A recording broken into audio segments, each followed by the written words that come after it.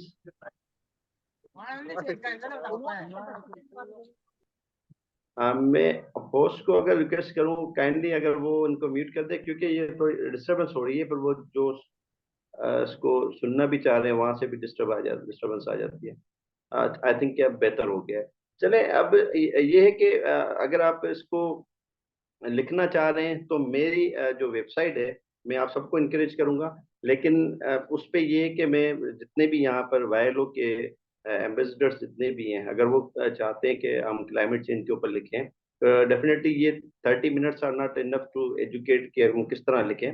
लेकिन मैं इसको लॉन्ग टर्म के लिए ये कर सकता हूँ, जो मैं आपके लिए कि आप में से अगर कोई लिखना चाहे तो वो मैं ईमेल एड्रेस आपको दे दूंगा। आप जितने भी आर्टिकल्स लिखना चाहें, ब्लॉग लिखना चाहें, तो मैं उनके लिए आपकी असिस्टेंस भी करूंगा, और आप उस पर लिखें, और बिल्कुल मैं आपको इनकरेज भी करूंगा, और लिख के मुझे बताएं। मेरी जितनी भी उस पर इनपुट होगा मैं आपको वो कर दूंगा। लेकिन serious writers are encourage to write, because के मैंने बहुत जगह यहाँ महसूस किया है कि जहाँ पे ना स्टूडेंट्स आते हैं वो चैट जीपीटी का यूज करना या फिर डिफरेंट सॉफ्टवेयर का यूज करना, आजकल एआई है, आर्टिफिशियल इंटेलिजेंस है, आप जितना भी चाहें कुछ भी करें। चले, आप छोटी मोटी अखबार के लिए तो आप लिख लेंगे, बिल्कुल लिख लेंगे, कोई मसला नहीं है। आप यकीन करें आजकल इतनी जदीद टेक्नोलॉजी आ गई है, आपकी सिर्फ और सिर्फ 4 लाइनें कहीं से भी कॉपी की हुई होंगी ना, तो वो बिल्कुल डेफिनेटली वो वहाँ पे पेडागोजी के लॉ के अंदर वो आ जाता है। आप यकीन करें कि वो आप नहीं कर सकते।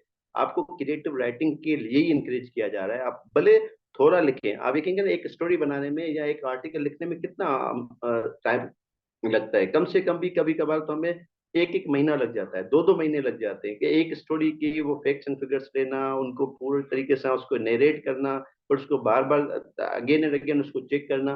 ऐसे नहीं होता कि आर्टिकल लिखना कोई इतना भी आसान नहीं है जितना कि आप क्योंकि लिखने का जो फन है ना, वो बहुत मुश्किल फन है। आप किसी को जब तक आप पढ़ेंगे नहीं तब तक आप लिखेंगे नहीं, क्योंकि रीडिंग जब आपके पास नॉलेज होगी तो आप लिखेंगे ना। सबसे पहले इसके लिए जो मेरे ख्याल में वायलो वाले काफी सारा अच्छा काम कर रहे हैं कि वो नेशनल जो पॉलिसी है उसके हवाले से आपकी काफी रीडिंग कराई है। तो थोड़ा बहुत आप कुछ अपनी तरफ से भी जितने भी रिलेटेड टॉपिक्स आते हैं, आर्टिकल्स आते हैं, डॉन के अंदर आते हैं, दी नेशन के अंदर आते हैं, उसको आप पढ़ते रहें, उसको पढ़ते रहें और उसमें से ही चीजों को जो है ना दोबारा से रीराइट करें और उसमें नए जो फैक्ट्स एंड फिगर्स लगा के आप उसको मुझे भेजें। मैं उसके लिए आप जो है ना I am here to help you, और जितना भी मेरे से हो सकेगा मैं पॉसिबली करूंगा। ठीक है जी, थैंक यू सो मच। आप सबने जो है अगर कोई क्वेश्चंस वगैरह करने हो या कुछ पूछना हो तो मैं यू आर वेलकम। जी किसी को अगर क्वेश्चन है तो वो चैट बॉक्स में ड्रॉप कर दें सर, रिप्लाई कर दें। अगर किसी को भी क्वेश्चन है तो वो चैट बॉक्स में सर से क्वेश्चन कर सकते हैं। सर चैट बॉक्स में स्टूडेंट्स के क्वेश्चन है, आप वहीं से चेक कर सकते मैं देख रहा हूँ, मैं देख रहा हूँ। हैं। ये मेरे पास एक आया है क्वेश्चन, ये मेन ग्रोथ्स के हवाले से था, लेकिन वो क्वेश्चन काफी हाँ, मैं ये लिंक्डइन की प्रोफाइल कह रहे हैं, बिल्कुल मैं शेयर कर दूंगा तो वो आपके पास आ जाएगी, आप बिल्कुल you can visit it.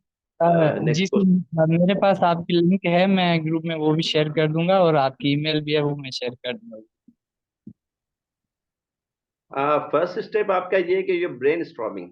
The first step to write the climate change is your brainstorming, pitch an idea, pitch an idea, that is most important. I mean the method is आपके पास कोई कोई ऐसा देखें आपको लोग क्यों पढ़े, आप जो लिखते हैं उसको लोग क्यों पढ़ें। वो तभी पढ़ेंगे जब आपने दूसरों से हट के लिखा है, दूसरों से चेंज लिखा है, तभी वो जो है ना आपको सुनेंगे भी, आपको वो पढ़ेंगे भी, आपको वो विजिट करना भी चाहेंगे, आपको वो आपका लिखा हुआ आर्टिकल पसंद भी करेंगे।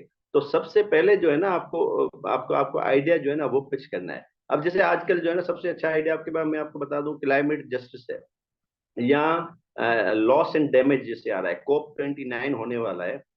तो आप COP29 पे आप लिखना शुरू करें। हर कोई अब यानी कि बर्निंग इशू है क्लाइमेट चेंज, और उस पर जो है वो लोग तो मैं आपको यही कहूंगा जो करंट सिचुएशन के हिसाब से आपको लिखना चाहिए, और मैं आपको उस पर इंकरेज करूंगा। जी सर, देर हाँ, ये अर्निंग के हवाले से देखें, इट टेक्स टाइम। जब आप इतने पॉपुलर हो जाएंगे और आपका लिखना इतना पसंद किया जाएगा तो डेफिनेटली बहुत सारे इंटरनेशनल ऑर्गेनाइजेशंस हैं जो आपको जो है वो फैसिलिटेट करते हैं, पर आर्टिकल अच्छे खासे पैसे देते हैं इन डॉलर्स। जी नेक्स्ट क्वेश्चन।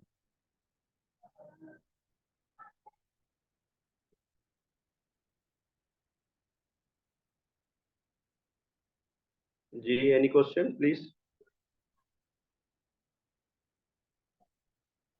मैंने स्टोरीज की जो है ना वो सारी आपको शेयर कर दी है पूरी, और वेबसाइट का जो आर्टिकल पब्लिश, वो वेबसाइट भी मैंने शेयर कर दी है।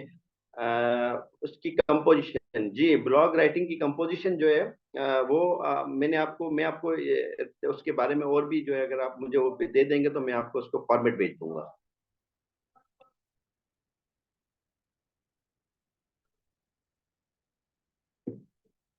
जी next question anyone.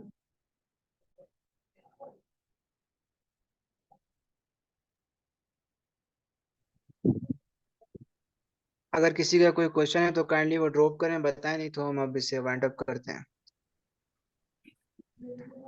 Relevant source about what? अच्छा okay sir, thank you for. जी ठीक है, अगर कोई और भी क्वेश्चन है तो मैं ईमेल दे दूंगा, आप बिल्कुल इस पे जो है मुझसे रब्ता कर सकते हैं। ओके जी, thank you sir to give your अगर किसी का भी टाइम कोई एंड क्वेश्चन है वो जो है ग्रुप में शेयर कर सकते हैं, उसके बाद हम सर को शेयर करेंगे और इंशाल्लाह आप सबको रिप्लाई मिल जाएगा। Thank you so much. Thank you. Take care. Allah Hafiz. Thank you, Adnan Saab. Thank you, sir. Thank you so much for your time. You're welcome. You're always welcome. Thank you.